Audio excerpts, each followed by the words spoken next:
Olá, meus amigos, irmãos e irmãs, que a paz de Jesus esteja em você. Louvado seja Deus por mais um dia, que é realmente uma graça de Deus, quando nós despertamos e sabemos que temos mais um dia pela frente para fazermos o que puder de melhor, de acordo com os ensinamentos de Deus, e termos um dia e uma vida muito feliz. Eu espero que você esteja muito bem. Hoje é dia 2 de junho de 2021, e o evangelho de hoje está em Marcos, capítulo 12, versículos de 18 a 27.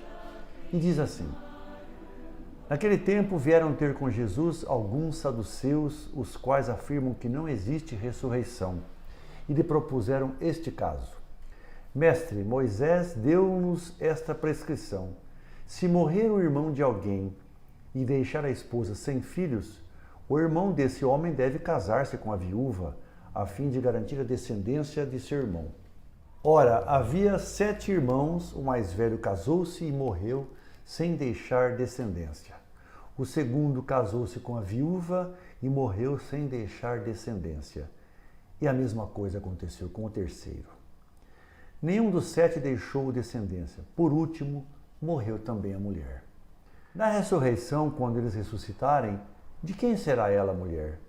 Porque os 7 se casaram com ela. Jesus respondeu: Acaso vós não estáis enganados por não conhecerdes as Escrituras nem o poder de Deus? Com efeito, quando os mortos ressuscitarem, os homens e as mulheres não se casarão, pois serão como os anjos do céu. Quanto ao fato da ressurreição dos mortos, não lestes no livro de Moisés, na passagem da sarça ardente, como Deus lhe falou: Eu sou o Deus de Abraão, o Deus de Isaque e o Deus de Jacó? Ora, ele não é Deus de mortos, mas de vivos. Vós estáis muito enganados. Palavra da salvação, glória a vós, Senhor. Antes de refletirmos sobre essa passagem da Bíblia, vamos homenagear os personagens que deram a sua vida e muito fizeram pelo cristianismo. Trata-se de Pedro e Marcelino, que viveram no século IV. A carnificina contra os cristãos continuava com bastante intensidade. Era tempo do temido imperador Diocleciano, que não media esforços para perseguir aqueles que adotaram o cristianismo como religião. E Marcelino era um conhecido sacerdote. E Pedro, também sacerdote, tinha o dom do exorcismo. E juntos eles conseguiram muitas conversões, o que deixou naturalmente aqueles que eram contra bastante irritados. E assim trataram de denunciá-los e eles foram presos. E o encarregado de sua prisão era o diretor de um presídio chamado Artêmio. E eles ficaram sabendo que Artêmio tinha um problema com a filha que tinha possessão demoníaca. Eles fizeram Artêmio saber que poderiam livrá-la desses demônios caso eles se convertessem ao cristianismo. Mas Artêmio não lhes deu ouvidos.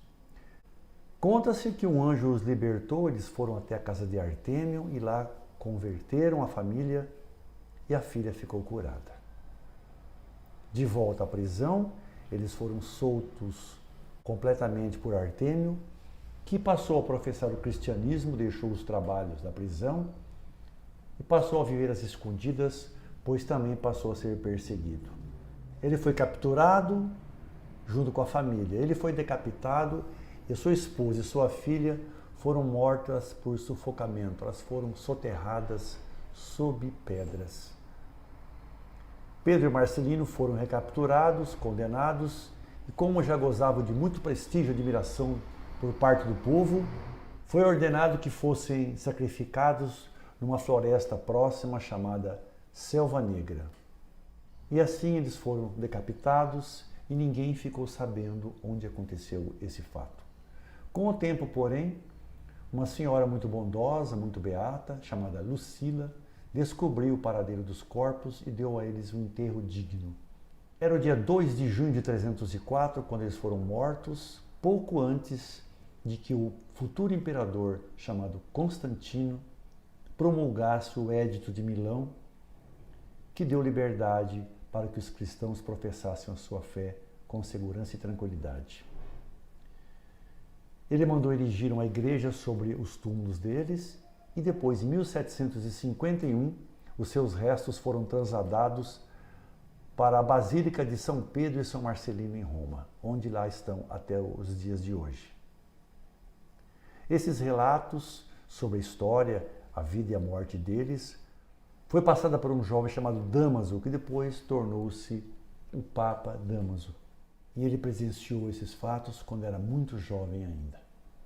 Como se pode ver, a maldade, a violência, a crueldade imperava desde aquele tempo e continua até hoje, quando nós vemos tantas mulheres serem mortas por crime de feminicídio, policiais matando pessoas presas justamente por causa de sua raça, ou mesmo mortes por qualquer motivo. Por isso peçamos a São Marcelino e São Pedro que roguem por nós, em especial tocando o coração daqueles que são tão violentos e que fazem tanta maldade contra as pessoas. E agora vamos então refletir sobre o Evangelho de hoje, que está em Marcos e que nos traz a possibilidade de uma reflexão profunda a respeito da ressurreição. Essa promessa de vida eterna, uma vida muito melhor que teremos após a passagem desta vida terrestre. E nós temos aqui mais um episódio no qual Jesus foi testado à exaustão. Aliás, a Bíblia relata várias passagens na qual ele é interrogado e colocado em situações para que ele responda e consiga atestar e provar aquilo que ele vinha defendendo e o fez durante toda a sua passagem pela terra. Desta vez, os saduceus, que era um grupo, era uma seita de judeus que viveu entre o século II a.C. e o ano 70 depois de Cristo, quando o Templo de Jerusalém foi destruído pelo general romano Tito. Após a destruição, apenas restou a parede ocidental do templo, a qual hoje é conhecida como Muro das Lamentações. E os saduceus eram simplesmente os encarregados de cuidar do templo, desde sua manutenção até cuidar das adorações, dos sacrifícios, enfim. E eles não acreditavam na ressurreição. E vieram então com essa história hipotética, elaborada, para testar Jesus a respeito desse assunto que ele pregava realmente com insistência. Uma mulher se casa e fica viúva e pelos costumes da época o irmão deveria se casar com ela para que se conseguisse a descendência.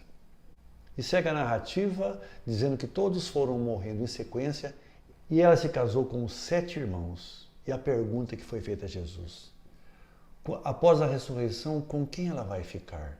Já que nessa terra ela se casou com os 7. E Jesus se vale de sua inteligência, seu conhecimento e sua rapidez de raciocínio e se vale também das Escrituras para dizer àquele povo o que realmente vai acontecer. E ele diz que após a morte não existiremos mais, não existirão relações familiares, de parentesco, de amizade, nada disso acontecerá. Nós seremos como anjos e viveremos muito mais próximos de Deus. Uma coisa muito bonita, não é?